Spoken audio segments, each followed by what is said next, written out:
Bonjour à tous, moi je pense qu'il y a à peu près tout le monde, donc on va démarrer. Bienvenue dans cette présentation donc d'Advanced Design 2020. Alors, je vous ai fait un petit plan de présentation pour qu'on puisse voir un petit peu tout ce qu'on va voir durant la demi-heure qui arrive. Pas mal de modifications, améliorations qui ont été apportées à la version 2020. Alors tout d'abord, on va parler de tout ce qui est charge et chargement, donc avec la possibilité de modification de l'affichage des charges. Euh, des améliorations qui ont été faites sur le générateur climatique à l'Eurocode 1 et des améliorations pour la création et la génération automatique des parois. Au niveau sismique et dynamique, on va voir une petite partie sur l'analyse modale car on a une nouvelle méthode de calcul qui est maintenant disponible. Donc ça, je vous montrerai. Et ensuite, nouveauté donc de la version 2020, la possibilité de mettre en place un accélérogramme pour faire une étude dynamique sur votre structure. Ensuite, on va parler donc des experts béton et experts métal. Donc au niveau de l'expertise métal, on va voir il y a pas mal de choses sur tout ce qui est la gestion des maintiens pour le déversement. Donc au niveau de la création, au niveau de tout ce qui est boîte de dialogue sur le déversement, vous allez voir qu'il y a pas mal d'améliorations qui ont été faites. Au niveau de l'optimisation, on a rajouté des options pour l'optimisation des structures métalliques au niveau des sections. Et enfin, on a rajouté donc la vérification des cornières. Au niveau de l'expertise béton, c'est l'intégration, la plus grosse nouveauté, voilà, c'est l'intégration du module BIM Designer Wall, donc l'équivalent BIM Designer du module voile de contreventement, directement dans Advanced Design. Et ensuite, je vous présenterai donc diverses améliorations au niveau des résultats, de l'interface, etc. Donc, on va commencer dans un premier temps avec les charges. Alors, au niveau des charges, petite amélioration, on va dire plutôt de qualité de vie que gros changement. On va pouvoir maintenant demander l'affichage par remplissage ou modifier la densité des flèches. Donc vous avez sur la partie gauche donc ce qui est affiché dans la version 2019 et comment on peut l'afficher dans la version 2020. Alors tout ça, toutes ces options en fait sont disponibles directement. Donc si on prend ici, quand vous allez dans les options d'affichage, quand vous allez directement sur chargement, donc soit une charge linéaire ou une charge surfacique, vous aurez ici la possibilité de vous mettre soit en rendu plein, soit de modifier la densité des flèches. Voilà, les options se situent à cet endroit-là. On va revenir sur le PowerPoint.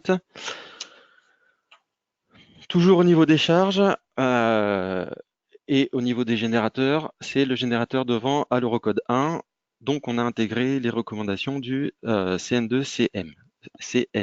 C2M, pardon. Donc, vous avez ici dans la fiche de propriété la case qui a été rajoutée, voilà, qui vous permet d'activer ces recommandations. Alors, ces recommandations, elles concernent quoi? Elles vont concerner tout ce qui est prise en compte des décrochés de façade, parce que ça, c'est pas quelque chose qui est directement mis en place dans l'Eurocode 1 partie 4. Donc, décrochés de façade en plan ou en élévation. D'accord? Et on va également prendre en compte tout ce qui est avancée de toiture et au vent. Donc l'option, je vous ai montré où est-ce qu'elle se situait. Je vais vous montrer. Quand vous générez une charge devant, voilà, vous avez ici la possibilité d'activer ou pas les recommandations du CNC2M. Au niveau des parois, donc là, on va avoir plusieurs choses qui vont être disponibles. Au niveau de la génération des parois, déjà, on va avoir la possibilité d'utiliser des lignes pour faire une paroi sur sélection, donc un contour fermé avec des lignes. On va également avoir la possibilité de faire ça de façon chaînée. Voilà. Bon, l'autre option, elle est un peu moins intéressante, mais elle existe quand même, c'est la possibilité de définir la sélection après avoir appelé la commande, alors qu'avant, il fallait d'abord sélectionner puis appeler la commande. Et on a également maintenant la possibilité de sélectionner plus de 2 objets sur la sélection pour pouvoir générer une paroi. Et enfin, on a également la possibilité de créer des parois par extrusion. Alors là, c'est assez simple pour vous montrer. Alors, je crée un contour avec des lignes. Ensuite, 2 possibilités. Soit vous sélectionnez ce contour créé avec des lignes, vous faites clic droit, paroi sur sélection, ou alors vous allez dans la rubrique objet, paroi sur sélection, ce qui fera exactement la même chose. Voilà, donc ça vous crée automatiquement la paroi. Ensuite, quand vous créez directement des éléments, voilà, on va pouvoir cette fois-ci faire de manière un petit peu différente que ce qu'on faisait avant. C'est-à-dire qu'on va pouvoir prendre plusieurs éléments, alors qu'avant, il fallait prendre les éléments 2 à 2. Et là, on peut à nouveau aller chercher paroi sur sélection et il va vous générer la paroi sur ces éléments-là. Dernière fonction qui est assez sympathique, on va se servir de ce qui est déjà dessiné pour le faire. On va supprimer ça par exemple. On va enlever le plan de travail et on va tourner un petit peu autour du modèle. Je peux sélectionner en fait ceci et puis utiliser la fonction ici extrusion. Ici dans la liste, vous voyez que j'ai un petit bouton créer une paroi. Il suffit de cliquer dessus. Alors bien sûr, ça va vous griser toutes les autres options et vous pouvez faire une copie par translation ou par rotation. Donc on fait une copie par rotation ici. On va demander un angle de 33. On va tourner 4 fois. Vous pouvez demander l'aperçu et appliquer. Bon, il l'a fait quand même. Voilà. Et vous récupérez ici vos différentes parois ici. Donc ça sera assez pratique pour certains modèles qui vont fonctionner plutôt en révolution. Alors, au niveau sismique et dynamique. Alors, on va commencer d'abord par la partie sismique.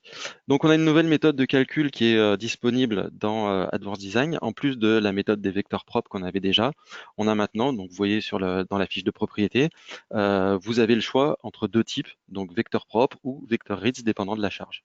Donc, cette nouvelle méthode, elle est plus rapide. Elle a un niveau de précision identique. Elle va exclure les modes locaux.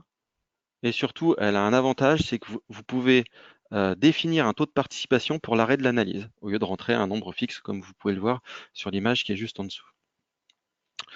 De plus, et ça c'est disponible à la fois pour les vecteurs propres et pour les vecteurs reads, vous avez deux types de matrices. Vous avez les matrices discrètes, qui vont distribuer les masses au nœud, et les matrices de type consistante, qui vont distribuer les masses le long des éléments. Alors ça, c'est pareil, on peut se servir de ce modèle-là pour le faire.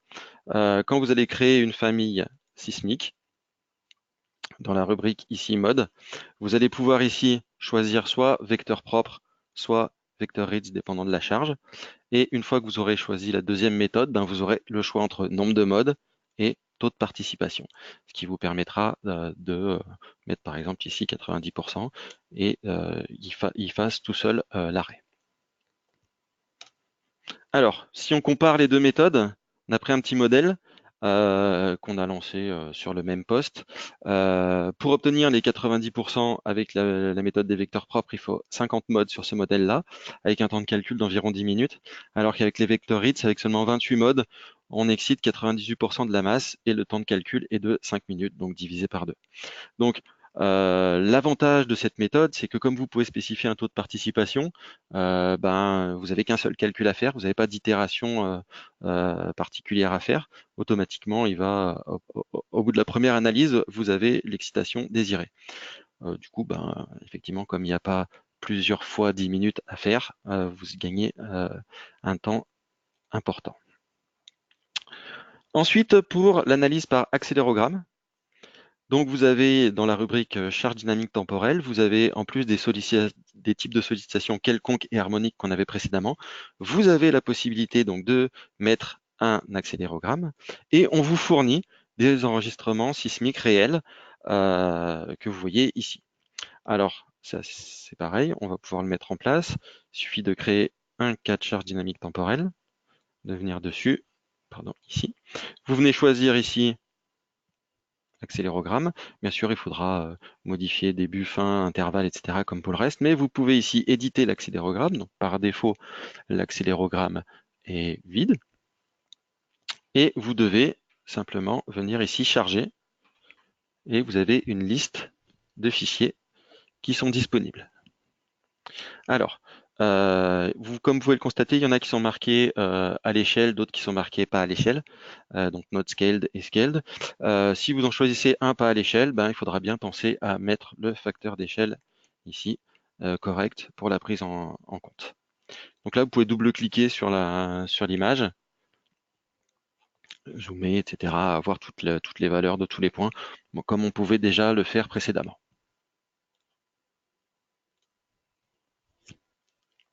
Hop, on va revenir là-dessus. Alors, au niveau de l'expertise métal, on va d'abord parler de tout ce qui est amélioration de la définition des maintiens intermédiaires pour le déversement. Donc, maintenant, on a la possibilité déjà, dans un premier temps, d'activer et d'afficher à l'écran sur le modèle 3D les maintiens articulés ou encastrés. Donc, vous voyez les icônes qui apparaissent à l'écran. Et puis, un exemple sur la partie basse de l'écran. Il y a des nouvelles méthodes pour définir ces maintiens sur le modèle. Et on a amélioré la boîte de dialogue de déversement. Alors, avant de passer sur la boîte de dialogue de déversement, hop, on va passer à, j'avais oublié un point, on a la possibilité également d'imposer manuellement le moment critique MCR. Donc, maintenant, on a la possibilité de définir graphiquement les maintiens intermédiaires. Donc, si on prend un modèle métal, que je vous ai affiché ici, un modèle tout simple, ok, sur cette partie-là, donc par défaut, les maintiens ne sont pas affichés. Deux possibilités, soit vous allez dans les options d'affichage, soit vous faites un clic droit et vous avez un bouton afficher les maintiens. Alors il y a déjà un certain nombre de maintiens qui étaient pré-réglés, mais si on zoome par exemple sur cet élément-là a des maintiens au début, à la fin, puisqu'il est encastré, mais il n'a pas de maintien intermédiaire. Donc là j'ai la possibilité de générer des maintiens graphiquement. Alors, pour générer les maintiens graphiquement, je peux le faire par point, par intersection, par abscisse, par nombre et par ratio. Donc là, en fait, vous avez toutes les options qui sont ici apparaissent directement en fait dans le menu contextuel que vous avez quand vous faites un clic droit. Donc si je fais un clic droit, maintien, maintien articulé, par point, par intersection, par nombre, par abscisse et par ratio. Donc là, vous choisissez. Donc si par exemple vous choisissez par point, mais ensuite graphiquement, alors là, il faut lui demander, vous voyez, dans la console, il demande si je les veux en haut ou en bas. Donc si je les veux sur l'aile supérieure, ben, j'ai juste à cliquer sur un point, je valide avec entrée et vous voyez qu'il est venu me rajouter donc le maintien au milieu. Alors il est vert, on ne le voit pas forcément, mais il est bien là. Ça, c'est la première possibilité. La deuxième possibilité, bah, c'est de ne pas le faire graphiquement. D'accord. Et c'est d'utiliser donc la nouvelle boîte de dialogue du déversement. Alors, je ne vous montre pas par intersection, par ratio, etc. Ça fonctionne de la même manière que par point, sauf que vous allez sélectionner des intersections, etc. Donc, cette nouvelle boîte de dialogue du déversement, alors déjà, ce qu'on peut faire, c'est clic droit, maintien et supprimer les maintiens, ce qui va enlever les maintiens que j'ai réglés. Et dans la boîte de dialogue ici du déversement, je peux venir ici régler. Alors, par défaut, il a détecté le début et la fin. Alors j'ai plusieurs possibilités. Soit je peux à nouveau faire par nombre, par abscisse et par ratio. Donc vous avez ici les trois valeurs que vous pouvez utiliser. À chaque fois, vous pourrez choisir articulé ou encastré. Soit vous pouvez cliquer sur définition graphique. Dans ce cas-là, vous revenez par point ou par intersection. Ça revient à la même chose. Ou alors, vous pouvez lui demander de faire une détection automatique. Donc quand vous validez ça, vous voyez qu'automatiquement, il a détecté des pannes au-dessus et il me propose donc de les articuler. Alors en bas, c'est un peu faux parce que c'est encastré et en haut également. Et quand je valide, ben, automatiquement ici, vous voyez que je récupère mes maintiens intermédiaires. Donc on a également changé ici l'affichage dans la boîte de dialogue, puisque maintenant il ne vous écrit plus les longueurs, il vous écrit simplement une fois encastré, 3 fois articulé, une fois encastré, ce qui vous permet rapidement de comprendre ce que vous avez fait. Alors vous avez d'autres options qui sont disponibles, hein. Vous pouvez toujours revenir à une valeur imposée du déversement, dans ce cas-là il vous grise, ce qui n'est pas intéressant. Et si vous voulez régler manuellement, comme je vous l'ai dit tout à l'heure, si vous voulez imposer le moment critique, et ben là il vous grise tout et c'est vous qui rentrez automatiquement le moment critique MCR. Voilà pour la partie déversement. Autre chose sur la partie métal, c'est les nouvelles méthodes de tri des sections pour l'optimisation. Alors précédemment, il optimisait seulement, hein, il prenait le catalogue et puis il le faisait dans l'ordre. Donc pour les H, les I, etc., tout ce qui est profilé comme ceci, ça marchait très bien. Mais pour d'autres profilés, ça pouvait ne pas fonctionner de manière, on va dire, optimale. Donc maintenant, vous pouvez rechercher par hauteur, par largeur, par inertie, donc grande inertie ou petite inertie, et par poids. Et vous pouvez également, c'est ce que j'ai encadré en bleu dans l'image, limiter géométriquement le choix des sections. Donc ça, vous l'avez. Donc ça, c'est simplement dans les hypothèses de calcul de l'expert métal, ici. Dans la rubrique tri des profilés, vous avez directement la main sur ces éléments-là. Ensuite, nouvelle option qui est disponible, c'est le calcul de la section nette pour les cornières. Donc ça, c'est le chapitre 3.10.3, donc de la partie des attaches de l'Eurocode 3. Donc on a une nouvelle boîte de dialogue de définition qui va vous permettre ici, donc c'est la même boîte de dialogue que vous avez ici, hein. Vous voyez ici, vérification de la cornière, c'est celle-ci. Vous avez une nouvelle option dans la fiche des profilés. Alors bien sûr, il faut que ce soit une cornière, hein. C'est-à-dire si vous avez un profilé IPE, ben ça sera pas activable. Donc il faut que ce soit une cornière pour que ce soit activable.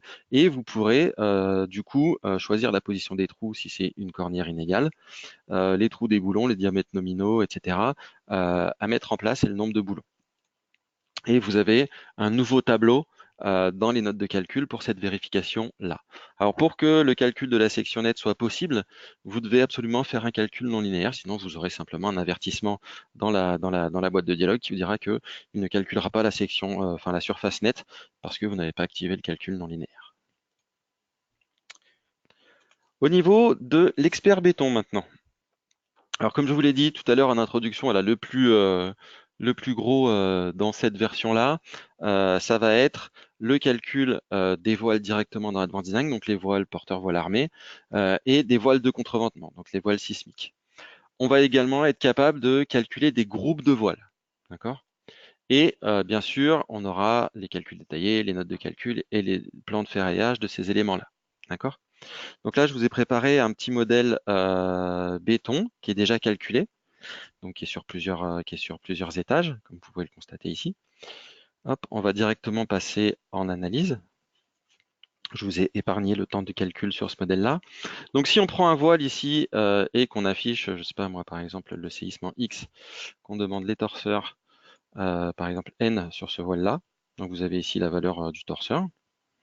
Et puis on peut demander le moment. Voilà, donc là, on a à peu près 24 tonnes.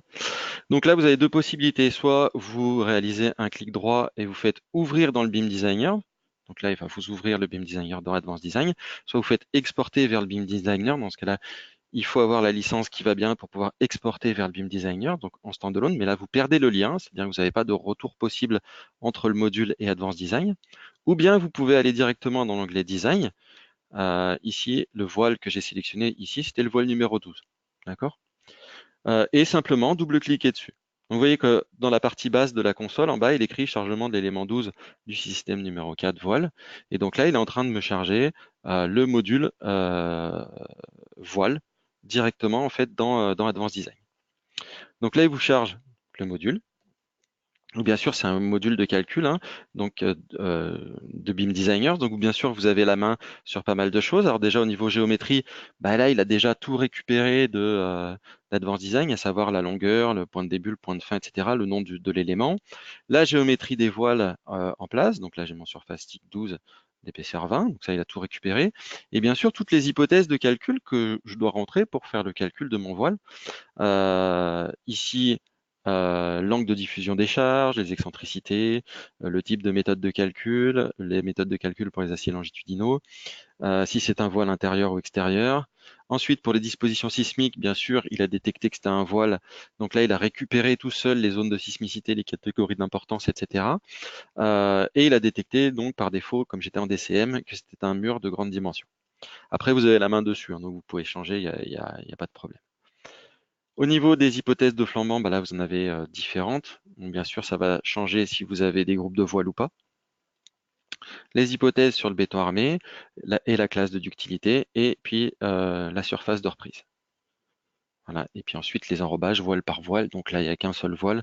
Cette boîte de dialogue se modifie automatiquement dès que vous avez plusieurs voiles là-dedans. Ensuite, vous avez tout ce qui est hypothèse de ferraillage. D'accord? Donc là, on est sur un module de calcul.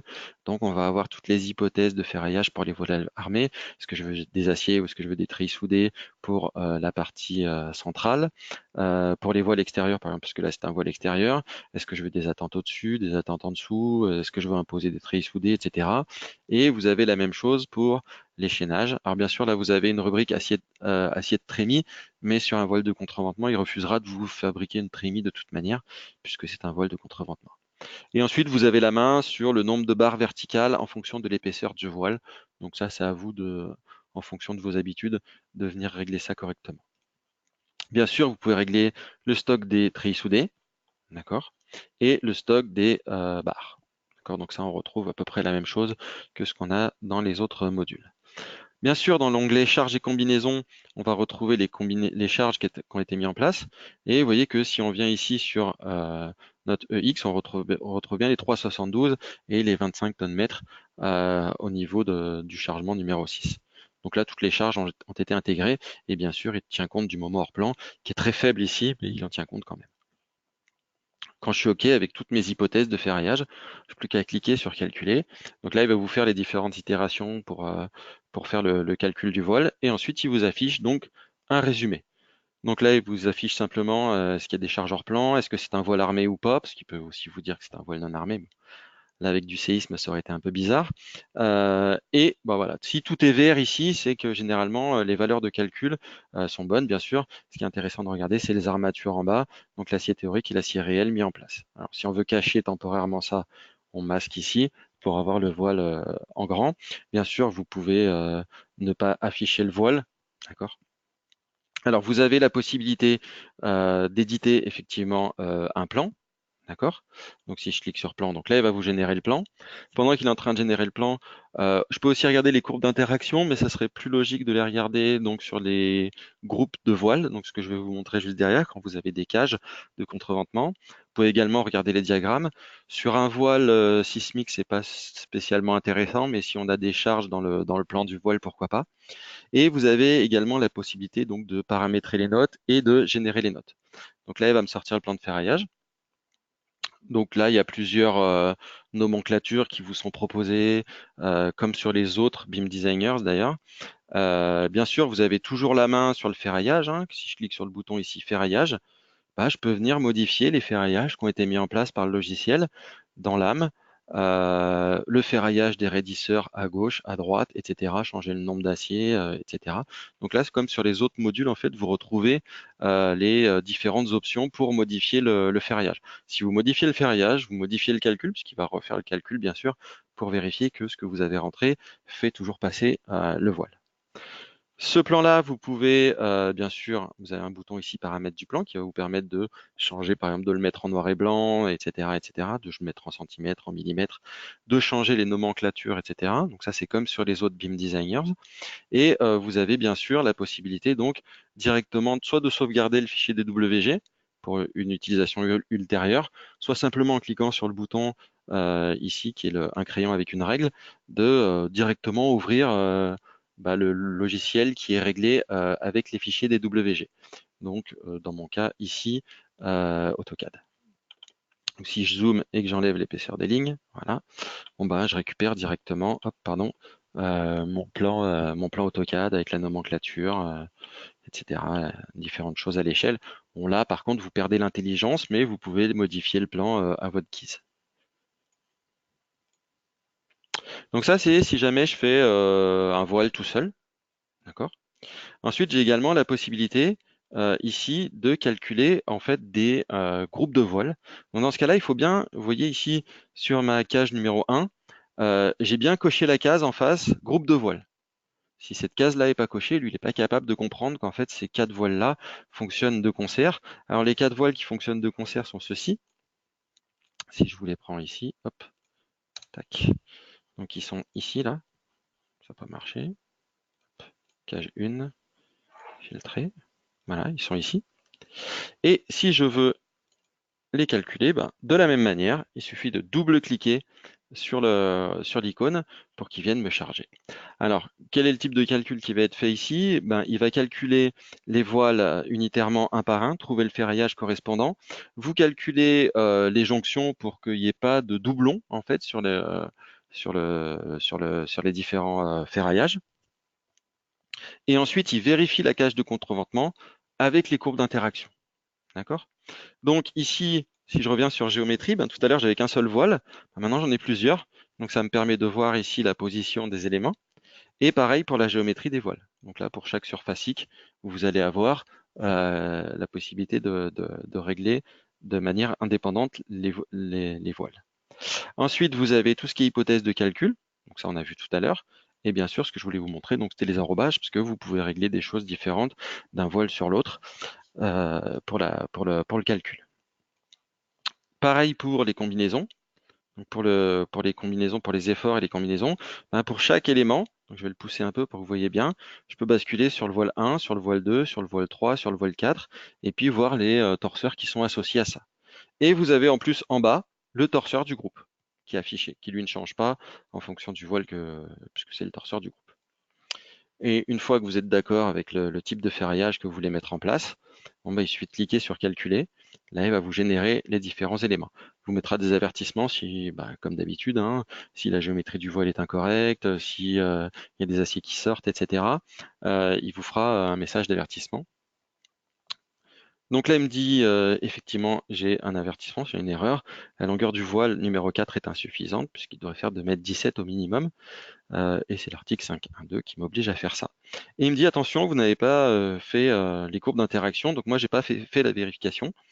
Donc déjà, ce qu'on peut voir, c'est que là j'ai le ferraillage de tous mes éléments. Donc j'ai des aciers de jonction hein, ici.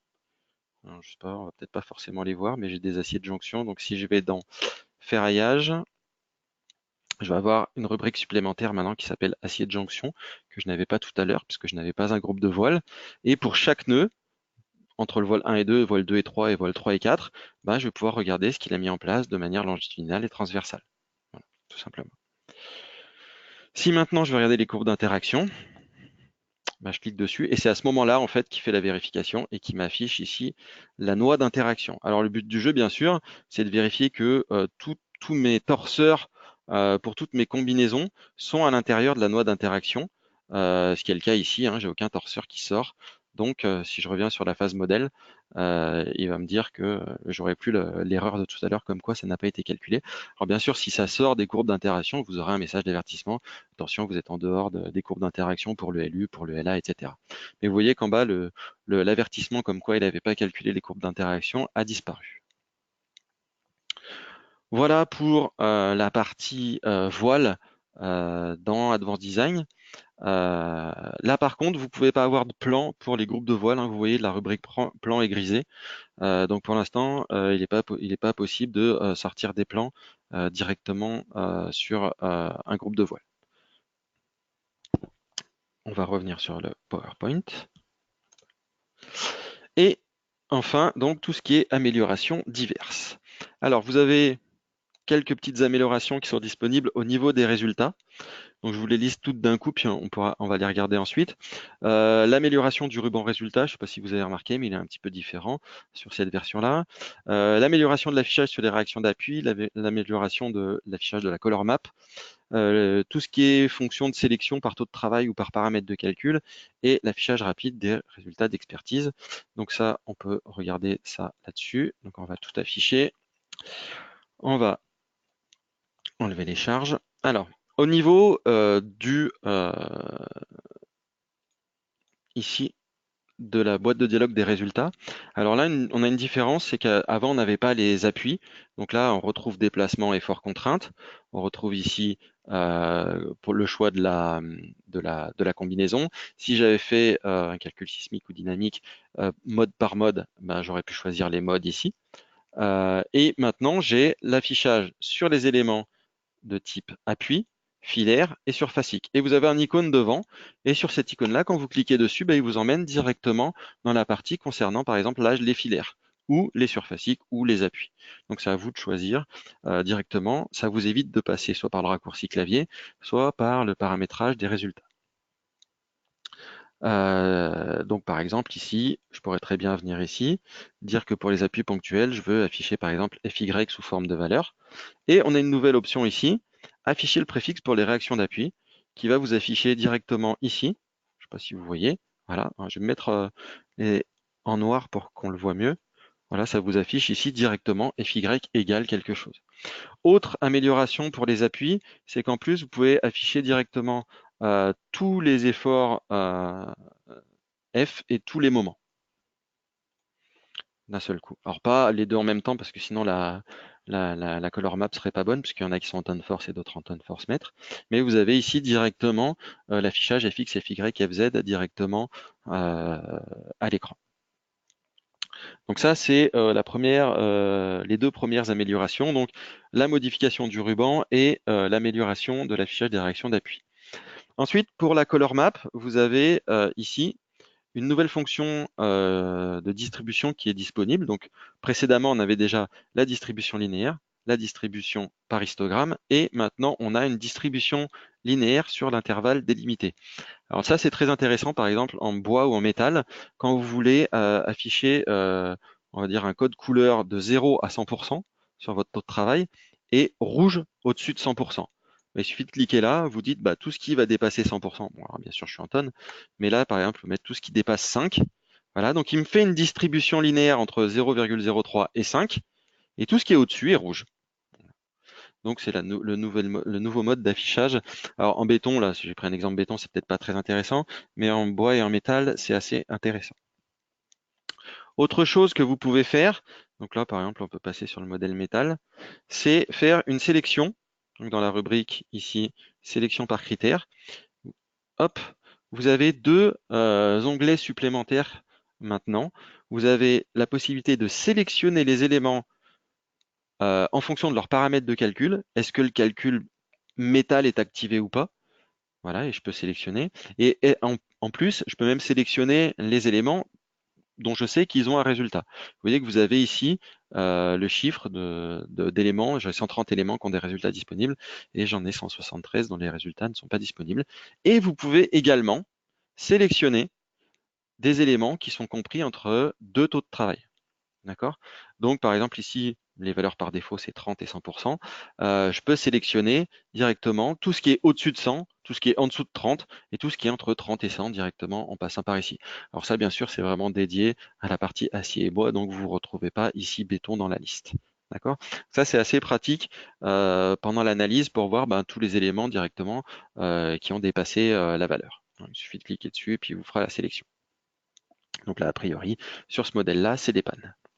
D'ailleurs, c'est aussi une des nouveautés. Je vais enlever les parois à l'affichage. Quand vous sélectionnez un élément, dans sa fiche de propriété, il vous dit si les résultats de calcul sont disponibles ou indisponibles. Et s'ils sont disponibles, il vous affiche même le dernier taux de travail qui a été calculé. Même quand vous êtes en phase saisie, ce qui est mon cas ici, je suis en phase saisie, mais j'avais fait un calcul précédemment et je sais que cet élément-là ne passait pas. Voilà un petit peu pour la partie, on va dire, résultat. Et ensuite, au niveau de l'affichage, voilà, c'est surtout des petites améliorations pour améliorer on va dire l'interface utilisateur. Amélioration de l'affichage des relaxations, donc ça je vais vous montrer, amélioration des grilles. Il est maintenant possible d'afficher les longueurs soit sous forme d'annotation, soit sous forme d'infobulle.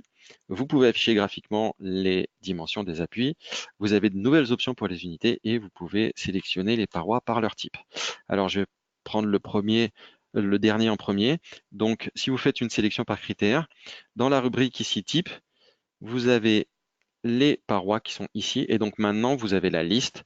Les parois de type bâtiment, j'en ai 11. J'ai 2 avancées de toiture, etc. etc. Donc là, vous avez les différentes valeurs qui apparaissent ici. Donc ça, avant, on ne faisait pas la distinction, c'était que les parois. Ensuite, au niveau de l'affichage des relaxations. Alors pour que ce soit plus facile, je vais enlever l'affichage des maintiens. Voilà. Je vais passer en vue filaire. Et je vais demander donc l'affichage des relaxations. Alors, ça, vous l'avez là-dedans, dans les options d'affichage. Si vous mettez sur filaire, vous pouvez choisir dans la rubrique symbole l'affichage. Donc, relaxation simplifiée, c'est l'ancien, et relaxation détaillée, c'est le nouveau. Donc là, quand vous sélectionnez un élément, il va vous faire au bout de l'élément soit des cercles, soit des barres. Les cercles, c'est pour les rotations, les barres, c'est pour les translations. Et les couleurs sont identiques à l'axe global que vous avez en bas. Donc là, j'ai un cercle bleu et un cercle vert. Ça veut dire que sur cette extrémité 1, j'ai libéré Z et RY. Donc si je prends l'extrémité 1 ici, perdu, c'était pas là. Relaxation. Voilà. J'ai bien libéré RY et RZ. Si vous prenez ici le petit potelet qui est à côté, vous voyez que j'ai un double trait rouge, donc j'ai libéré TX. C'est comme ça que ça apparaît. Et j'ai un cercle vert, donc j'ai libéré RY sur, cette fois-ci, l'extrémité 2. Donc si je regarde l'extrémité 2 de cet élément-là, bah, j'ai bien libéré TX et RY. Vous avez également la possibilité, si cet affichage-là vous déplaît, de mettre aucun et d'aller chercher les relaxations directement ici dans la partie annotation et de demander par exemple l'annotation sur sélection. Ce qui fait que quand vous allez sélectionner un élément, hop, il va vous afficher, dans le texte un peu gros, donc on va le diminuer un petit peu. Voilà. Hop. Il va vous afficher d'un côté et de l'autre les différentes relaxations que vous avez activées. Alors l'avantage par rapport à l'affichage qu'on avait précédemment sur les versions antérieures à la 2020, c'est qu'il ne vous affiche pas RY et RZ, il vous affiche directement RYZ. Et si vous libérez par exemple TX et TY, il vous l'affiche du côté duquel vous le libérez et vous le met qu'une seule fois. Donc là, ça serait TXY et RYZ. D'accord? Donc, comme c'est affichage sur sélection, on va dire que c'est assez facile à lire là-dessus. Ensuite, puisqu'on est là-dedans, toujours dans les annotations, vous avez la possibilité, donc du coup ici, soit avec l'infobulle, vous pouvez aller chercher ici dans la liste, il doit y avoir longueur quelque part, ici, hop, voilà. Donc du coup, quand vous avez l'infobulle, vous voyez ici directement la longueur, sans sélectionner l'élément, la longueur de l'élément. Ou alors, pareil, dans les options d'affichage, au lieu de choisir la notation relaxation, vous allez choisir la notation longueur, qui est ici. Et c'est pareil, dès que vous allez sélectionner un élément, il vous affichera la longueur de l'élément sur cet élément-là. Voilà. Donc ça, c'est assez pratique, ça vous évite d'utiliser la fonction mesurer, vous avez directement les longueurs qui apparaissent à l'écran. Vous avez également la possibilité d'afficher la dimension des appuis. Donc vous voyez par exemple ici, j'ai un appui qui fait 1,20 m par 1,20 m par 0,40 m. Bah, de la même manière, si vous allez dans les options d'affichage, sauf que cette fois-ci, vous allez aller sur les appuis ponctuels, vous allez demander comme annotation. Là, vous avez dimension de semelle isolée. Et automatiquement, il vous l'affichera de cette manière-là. Voilà. Au niveau des grilles, donc ça, je vais plutôt vous le montrer ici, puisqu'il y a déjà une grille qui a été mise en place. Donc là, je peux retourner en modélisation, prendre juste la grille. Voilà, filtrer à l'affichage. Donc au niveau des grilles, si je me mets en vue de dessus, hop, voilà. Vous avez la possibilité ici de encadrer le texte ou pas. Donc ça, c'était pas débrayable dans les versions d'avant. Là, on peut l'enlever. Vous pouvez bien sûr déplacer le décalage du texte de la grille, si vous voulez le plus proche, plus loin, etc. Donc ça vous permet de modifier facilement les éléments. Et ensuite, vous avez la possibilité donc de mettre des suffixes. Par exemple, sur la partie, sur l'axe X, je veux par exemple un suffixe A. Je vais avoir A1, A2, A3, etc., etc. Et j'ai également la possibilité de changer la numérotation et de mettre un type défini. Dans ce cas-là, c'est moi qui vais choisir ce que je vais vouloir mettre en place directement dans mes éléments. Alors, normalement, il est censé me donner... Ah oui, c'est là. Définition. Et là, je pourrais mettre, par exemple, B', par exemple. B seconde. Et puis après, continuer ma... Voilà. Et donc, il vous fait ça comme ça. Donc là, vous avez un peu plus la main sur la modification des grilles. Et enfin, bah non, je pense que c'est tout là. Si je reviens sur le PowerPoint, je pense que j'ai rien oublié. Les longueurs, les dimensions des appuis, donc c'est tout bon. Voilà un petit peu en, on va dire 40, 35, 40 minutes, les différentes. Alors bien sûr, il y en a bien plus que ça. Vous aurez donc la version 2020 va bientôt sortir. Vous aurez les licences seront envoyées automatiquement aux clients sous maintenance. Vous aurez le guide des nouveautés qui sera en français, qui sera mis en place également sur le site. Et je pense que cette vidéo sera rapidement mise en ligne sur le blog de Gretech. Merci d'avoir suivi cette présentation et je vous souhaite une excellente après-midi.